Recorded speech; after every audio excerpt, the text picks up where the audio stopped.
2015 வந்து ஒரு மிகப்பெரிய பிளாக் பஸ்டர் திரைப்படம் தான் வந்து மோகன்ராஜ் இயக்கத்துல தனி ஒருவன். இந்த படத்துல வந்து ரவி மோகன், நயன்தாரா, அரவிந்த் சாமி இன்னும் பலர் நடிச்சிருந்தாங்க. இந்த தனி ஒருவன் திரைப்படம் வந்து 2015 ஒரு மிகப்பெரிய பிளாக் பஸ்டர் திரைப்படம்னே சொல்லலாம்.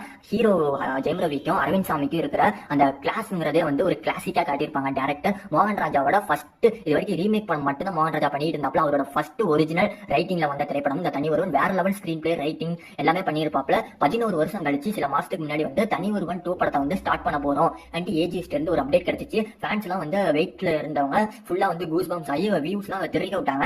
இப்போ வந்து இந்த படத்துல இருந்து ஒரு அப்டேட் கிடைச்சிருக்கு. என்னன்னு பாத்தீங்கன்னா வந்து தனி ஒருவன் 2 திரைப்படத்தை வந்து இப்ப ஸ்டார்ட் பண்ண மாட்டாங்களாமா. ஏன்னு பாத்தீங்கன்னா வந்து இந்த தனி ஒருவன் 2 படத்தோட பட்ஜெட்ங்கிறது மிக பெருசாமா. அதனால வந்து சில நாள் ஆகும், சில வருஷம் ஆகும், 1 வருஷம் ஆகும் அந்த மாதிரி சொல்லிட்டு இருக்காங்க. இப்ப மோகன்ராஜா வந்து கார்த்தி நடிப்புல வந்து ஒரு படத்தை கமிட் ஆயிட்டாப்ல. அதே மாதிரி ஜெயம் ரவிக்கு சில கமிட்மெண்ட் இருக்கு, நயன்தாராவுக்கு சில கமிட்மெண்ட் இருக்கு. இவங்க எல்லாம் இதெல்லாம் முடிச்சுட்டு வந்தாதான் வந்து தனி ஒருவன் 2 படத்தையே வந்து ஷூட் ஸ்டார்ட் பண்ண முடியும். நம்ம வெயிட் பண்ணி பார்ப்போம் இந்த தனி ஒருவன் 2 திரைப்படத்தோட ஷூட்டிங் எப்ப ஸ்டார்ட் ஆகும்.